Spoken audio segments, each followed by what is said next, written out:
नमस्कार दोस्तों। तुर्की कहने को तो अमेरिका द्वारा बनाए गए नाटो देशों के समूह का सदस्य है, लेकिन रूस और यूक्रेन के बीच छिड़ी जंग लंबी खिंच गई है। इसका खामियाजा यूरोप व अमेरिका के देश झेल रहे हैं। रूस ने तो यूरोप की तेल और गैस की आपूर्ति ही ठप कर दी है। इन सब के बीच जंग के दौरान तुर्की और रूस के बीच साझेदारी और मजबूत हो गई, जिससे अमेरिका और नाटो चिंता में पड़ गए हैं। अब मैं आपको अमेरिका की चिंता के मोटे मोटे 5 कारण बताने वाला हूं।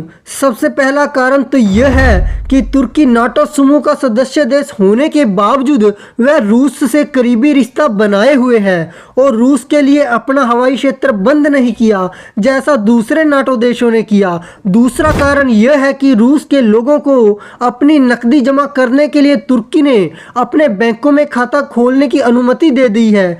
तीसरा सबसे बड़ा कारण यह है कि अमेरिका के नाटो देशों का सदस्य होने के बावजूद तुर्की ने अपने व्यापारिक संबंधों को रूस के साथ और बढ़ा दिए हैं, जबकि नाटो के दूसरे सदस्य देशों ने अमेरिका के कहने पर रूस पर जो प्रतिबंध लगाए हैं उनका पालन किया है। इस तरह तुर्की ने रूस के साथ अपने व्यापारिक संबंधों को लगातार बढ़ाया है। उधर रूस से तुर्की को भी फायदा मिल रहा है। रूस ने 20 बिलियन अमेरिकी डॉलर की लागत वाले तुर्की के पहले एटॉमिक रिएक्टर के लिए धनराशि दी है। इसके अलावा अहम बात यह है कि आंकड़ों के अनुसार पिछले दिनों की तुलना में तुर्की ने रूस के साथ व्यापार करने में 60% की बढ़ोतरी की है, जबकि कई देशों ने रूस के साथ व्यापार करने में कटौती की है।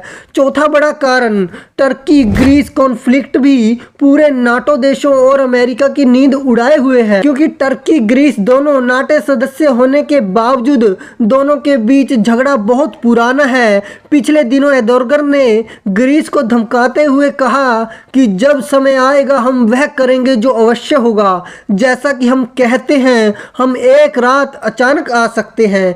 ऐसी धमकी एर्दोगन द्वारा ग्रीस को दी गई। इसके अलावा जून में तुर्की ने कहा कि ग्रीस अगर विवादित द्वीपों पर सेना भेजना जारी रखता है तो उनका देश ग्रीस की संप्रभुता को चुनौती देगा। ग्रीस और तुर्की में भूमध्य सागर में द्वीपों को लेकर बहुत पुराना विवाद है। दरअसल एक हफ्ता पहले ग्रीस ने तुर्की के F-16 लड़ाकू विमानों पर S-300 मिसाइल सिस्टम के रडार के जरिए निशाना साधा था। S-300 के निशाने पर आने का पता चलते ही तुर्की के विमान अपनी सीमा में भाग गए। हालांकि बाद में तुर्की के रक्षा मंत्रालय ने दावा किया था कि उनके लड़ाकू विमान अंतर्राष्ट्रीय हवाई क्षेत्र में उड़ान भर रहे थे और ग्रीस ने उन्हें जानबूझकर परेशान किया। पांचवा और आखिरी कारण वो है जिसके लिए आपको थोड़ा और पीछे का याद करना होगा।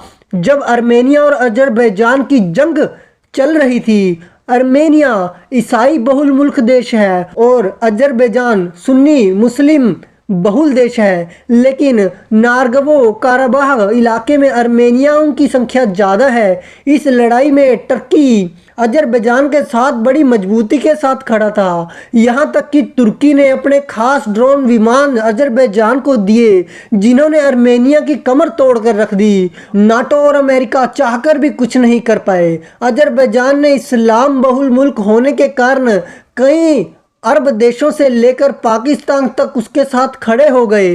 और दोस्तों, इसमें भारत का भी कनेक्शन है। अब आप पूछेंगे कि क्या कनेक्शन है भारत का। मैं आपको बताना चाहता हूं कि तुर्की और अजरबैजान ने कश्मीर मुद्दे पर पाकिस्तान के रुख का खुलकर समर्थन किया था। तब से ही पाकिस्तान के दिलचस्पी इस देश में बनी हुई है। अजरबैजान में तुर्की के लोगों की आबादी काफ़ी ज़्यादा है, इसलिए तुर्की के राष्ट्रपति की सहज ही दिलचस्पी अजरबैजान में है। वो लगातार इसे अपना दोस्त बताते हुए आर्मेनिया के खिलाफ बोलते रहते हैं। और दोस्तों, मैं आपको एक बात और बताना चाहता हूँ, जो तुर्की के राष्ट्रपति हैं वो भारत के लिए भी लगातार जहल उगलते रहते हैं और यहाँ तक कि यूनाइटेड नेशन के मंच का इस्तेमाल भी भारत विरोधी बयान देने में करते हैं। और आप सबका क्या मानना है तुर्की के करैक्टर को लेकर, अपने कमेंट्स ज़रूर लिखना और इस चैनल को लाइक, शेयर और सब्सक्राइब करना मत भूलना।